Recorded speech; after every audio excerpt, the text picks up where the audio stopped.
Okay, it's going to be a review of the NXT Stand and Deliver 2024, the big WrestleMania show. All right, so this was on April 6th. I think this aired around maybe lunchtime, a little bit later than last year's. I think last year's they tried to do like a 9 a.m. thing.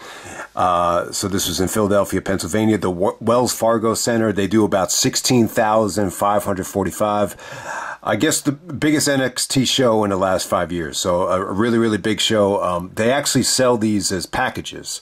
I think they do have WrestleMania weekend packages where you could go to WrestleMania, go to NXT, the Hall of Fame, SmackDown, maybe even Raw as well, and all the extracurricular activities as well. But hey, you know, I mean, it's not like people didn't show up for this. They showed up even more so than last year. I think that 9 a.m. start, on, especially on the West Coast, that's probably a tougher sell. But hey, man, this is the NXT show. The Supercard of Honor show, I think that did a little bit over 3,000. So Supercard of Honor doesn't do anywhere near as well as the NXT show, but you got to keep in mind a lot of these were you know, sold as packages. So take it how you want to take it. All right, first match of the night, we have Baron Corbin and Bronn Breakker defending the tag team championships against Axion and Nathan Frazier. I thought this was really good. You know, it felt like they got more time than this. This only clocks in at about 11 minutes. But it was good, man. I mean, when you see Breakker hit the ropes like this, it's the most attractive sequence I've ever seen anyone run the ropes since Masato Yoshino. But the good thing about, you know, Bronn is he's just so friggin' like thick and muscular. So it looks a little bit more explosive. With Yoshino from Dragon Gate, that looked like more like lightning grease speed. But hey, man, I thought Corbin actually looked good here. The setups to his end of days looked really, really good. You actually saw an assist with the Frankensteiner. That came off great. I thought Axiom and Frazier looked good here, man. There was some beautiful setups into the Phoenix Splash. So I just thought, you know, good action. You know, it left you wanting more. You know, this wasn't announced until like the last second that it was going to be Axiom and Frazier to actually challenge for the titles here. But yeah, this was good stuff. I think Breakker and Corbin actually have good chemistry as a tag team. All right, next up we have the triple threat match for the NXT North American Championship. We got Oba Femi taking on Dijak and Josh Briggs. You know, pretty good, man. I think that this might be the match of the night for me. I thought it was really, really good. Very creative stuff here. Some breathtaking action, just some dangerous spots as well. I think it was Dijak. He does that Undertaker Shane McMahon King of the Ring spot where he actually chokeslams the dude, you know, off the top turnbuckle onto like someone was sitting on a chair on the outside. I guess it had to be Femi. But yeah, that was brutal. If you haven't seen the Shane McMahon bump, that's even like more crazy than that. That was from King of the Ring 2000. So it reminded me of that bump. But yeah, I mean, this was pretty good. I think when you look at all three of these guys, you know, Dijak is the best worker. I think Briggs has room for improvement, and Femi does as well. But they really kind of made up for it with just, you know, some dangerous shit. They even pulled off I think it was like an electric chair. It was like an electric chair, Death Valley Driver at the same time. So the dude actually does the Death Valley Driver while he's actually has an electric chair with, I think Femi was actually holding up the electric chair. It was a must-see spot. I don't think I've ever seen that before, so that was really good.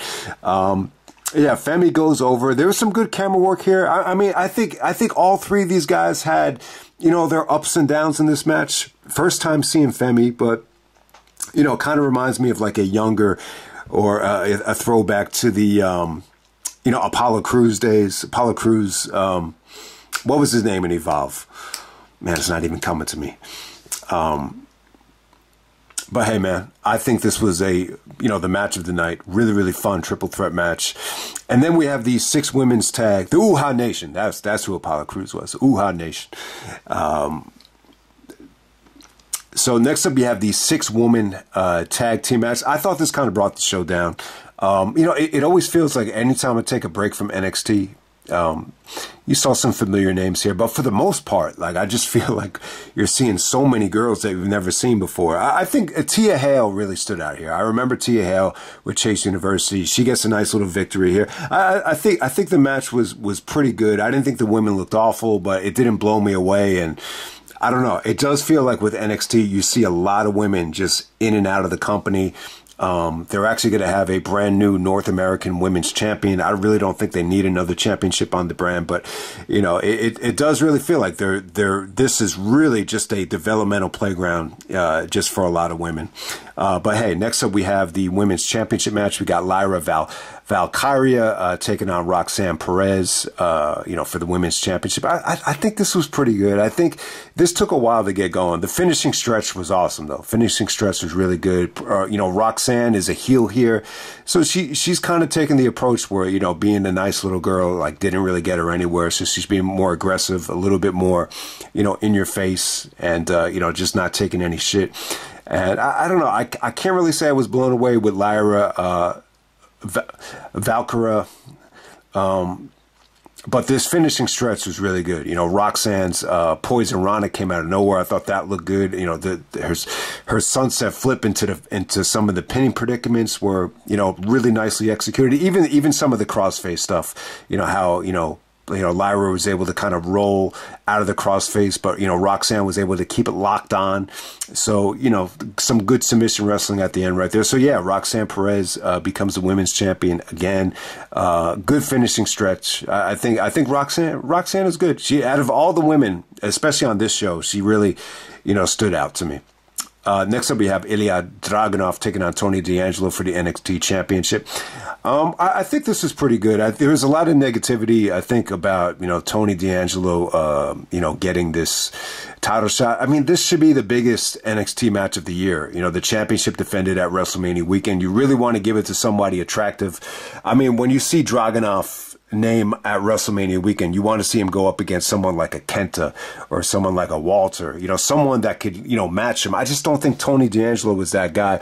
Now, you can look at it like this. You see a lot in Tony D'Angelo in terms of the character. He actually comes out with the Sopranos-inspired entrance, you know, the New Jersey Turnpike entrance. So I thought that was cool. But, you know, Tony, you know, got a lot of potential. I even said this on the preview with True Slayer that, you know, he definitely gives off Tony Soprano vibes. So they clearly see a resemblance with him and Tony Soprano, Tony D'Angelo. But, you know, if that's the direction they're going to go, I think, you know, why not just study, you know, Gandolfini from The Sopranos?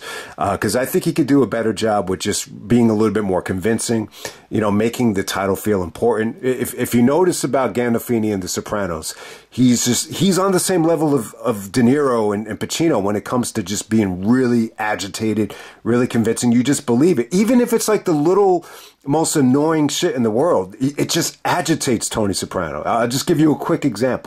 The Artie Bucco character, he's like the owner of the, you know, family restaurant. You know, he wanted to know how come his business is down, and he just goes like, he's like, you want to know what, Artie? You know what will really help? No one wants to hear your fucking jokes. No one wants to hear you, you know, go on and on. Just stay in the kitchen and let everybody enjoy their food. Like, it's not a serious situation at all. It doesn't even involve the family. But that little bit of irritation, you know, just gets under, you know, Tony Soprano's skin. So just little things like that. I think he could definitely learn, you know, from that, you know, Tony Soprano character. But as far as the actual match goes, I thought it was pretty good. I thought it got off to a slow start. I think with Tony, I think he definitely got better. He's not a bad brawler. You know, some of his, you know, choke slams and high power moves were pretty good here. You know, Dragunov just really emptied the tank. I thought he was awesome. Some of these H-bombs, you know, were like volcanoes. You know, the H-bomb through the table was awesome, and he puts him away with another H-bomb. So I thought the finish was really good here. You know, I like the Code of Honor. The Code of Honor was pretty damn good, but, you know, Tony D'Angelo, in terms of who he reminds me of as a wrestler, I mean, he kind of has more of a Rusev type of look, type of physique. I think he could definitely, you know, work on his character a little bit more. I mean, he definitely looks like someone that will be in the Mob or be in the Sopranos. But, you know, I could just, you know, just not someone that is a diehard NXT fan, just from looking at from the outside looking in, you know, I think he could definitely tighten up in the ring and with the character as well.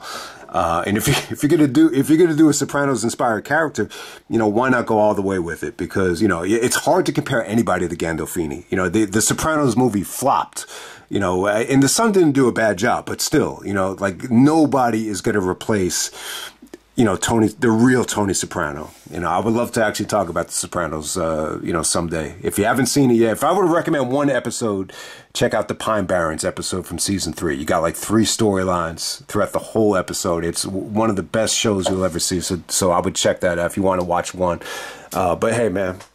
Next up, we have the singles match. We got Trick Williams taking on Carmelo Hayes. All right, so this is the first all-black male main event in NXT history for a premium live event. They, you know, I was trying to think. I was like, they had to have an all-black, you know, WWE pay-per-view main event. I guess the only one that comes to mind, and they mentioned it, was Booker T and The Rock, SummerSlam 2001. So yeah, that was a long time ago when you think about it. I mean, that was the first year I started, you know, watching wrestling again. So it's been quite some time. But yeah, I think first ever WrestleMania all black main event is going to go to Bianca and Sasha Banks. But those are the first 2 black women. So it should be really interesting to see if in the future, how long it's going to take to get an all black WrestleMania main event in terms of the males. But with Trick and Carmelo, I love the video package here. I actually thought it was great. You know, it got me hyped. You know, they showed Trick Williams, you know, running up the bleachers. CM Punk is even like, you could tell Punk really got into this. You know, he trained with Trick leading up to the Rumble. So you could tell, like, Punk seems like he's really, like, invested in not just WWE, but just everything. So I really enjoyed the feud right here. So in a lot of ways, this kind of reminded me of, you know, the Virgil situation with DiBiase, where, you know, almost like Trick is basically playing like a sidekick, like a laughable sidekick that, you know, I didn't even know Trick could wrestle. I thought maybe he's just there to be Carmelo's, you know, sidekick. You know, sometimes you don't know if the guy is really there to wrestle.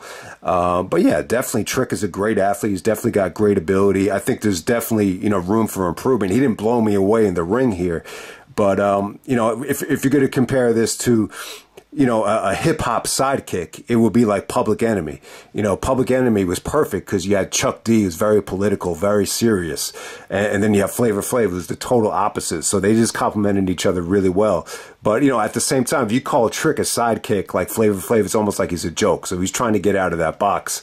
And plus, you had some, like, No Limit inspired hip-hop related stuff here, which, just by the way Carmelo was dressing, it kind of reminded me of Master P from I Got the Hookup. Plus you had a lot of that bout it stuff where Trick is like, yeah, I'm bout it. So I like a lot of what went on here in the video package. You know, Carmelo came off like such an awesome heel here. So I definitely think Carmelo's ready for the main roster. I think he has a very good look. I think he's marketable. I think he's a hell of an athlete. You know, he took his chances here too. Some of his springboard crossbodies onto the outside were really, really, you know, just beautiful to watch. I mean, there is some really good, you know, heel work, just, you know, giving them the low blow behind the referee's back. You had a lot of just referees coming in and out of the ring. And so I thought there was some good drama here. What Trick is really good at is he's tall, he's lean. You know, you can tell Booker T is a big fan of him, kind of reminiscent of Booker T, but a little bit different. I can't really think of who he exactly reminds me of, but he reminds me of somebody just by the way he delivers the big boot. I want to say Tess, but I think I'm thinking of somebody else. It's just not coming to me. But he's really good at, you know, extensions with his legs, with his feet. He's tall, he's explosive. You know, is he amazing in the ring so far? I can't say that, but this was just a nice little grudge match right here. For some reason, it was just the most attractive thing to kind of market the show around. So I think it's a solid matchup right here. But more than anything, it really feels like Carmelo and Dragunov are ready to go to the main roster, especially Carmelo. You know, Dragunov actually wrestled Nakamura on Raw. He actually beat Nakamura, so they're going to do a draft. It should be interesting to see, like, if Dragunov loses the NXT title before the draft, or, you know, maybe they kind of want to market him as the NXT champion as he's drafted, which would probably make a lot of sense. And then maybe you could just have him lose the belt, you know, after he's drafted. So it should be interesting to see how they, you know, maneuver that or book that. But yeah, Trick and Carmelo, man, I think this is a solid show. Am I going to say, you know, this is nowhere near as good as Supercard of Honor? I can't say that it is, but yeah, it was pretty good. You know, the only thing that really annoyed me was the women's 6-man match. I just thought it killed the momentum of the show. Didn't think it was bad. I just didn't think it was anything special. But you know, there are some good girls to keep your eye on, especially Tia Hale. I think she's attractive. I think she's fun to watch. But yeah, I'll just end it right there. If anyone has any thoughts on WrestleMania weekend, if you got to see any of the shows that I didn't get a chance to review, whether it be WrestleCon, Bloodsport, Joey Janela's Spring Break, the Gay Brunch, whatever, I'd like to know how things went this past week. But, you know, I don't know, man. With WrestleMania weekend, it's tough to really watch anything else. After Supercard of Honor and WrestleMania, it's a lot, especially WrestleMania being 2 nights now. It's just like there's really not a lot of room to watch anything else. Last year, I dragged this out for the whole week. In some ways, I kind of regretted it by saving WrestleMania for last. I just feel like, I don't know. But yeah, I thought WrestleMania was great this past year. I just don't think it's the greatest WrestleMania of all time. What should I really say about WrestleMania in retrospect? Yeah, I mean, yeah, it was pretty damn, definitely one of the better WrestleManias that we've seen of the 30s. I'm just not going to say I just can't say it's like top 5. It's probably top 10. But that main event is just so good. Main event was great. But, you know, from a wrestling standpoint, though, besides, you know, Cody and Roman, I can't say that the rest of the stuff really blew me away. I just think you just had some really, really good pieces. But the main event is really not great because of the wrestling. I mean, the Cody and Roman have great chemistry. Don't get me wrong. But what really made that main event great was just how it just felt like a dream. It felt like you were dreaming about the main. It felt like a dream come true for WrestleMania. You know, with Undertaker coming out and the Rock Cena confrontation, just so many other little things that just had a little bit of a payoff. Just made that main event so great. But yeah, I think I'll just end it right here, man. This is the last WrestleMania weekend show I'll talk about. And yeah, hope you guys enjoyed the weekend, and I'm out.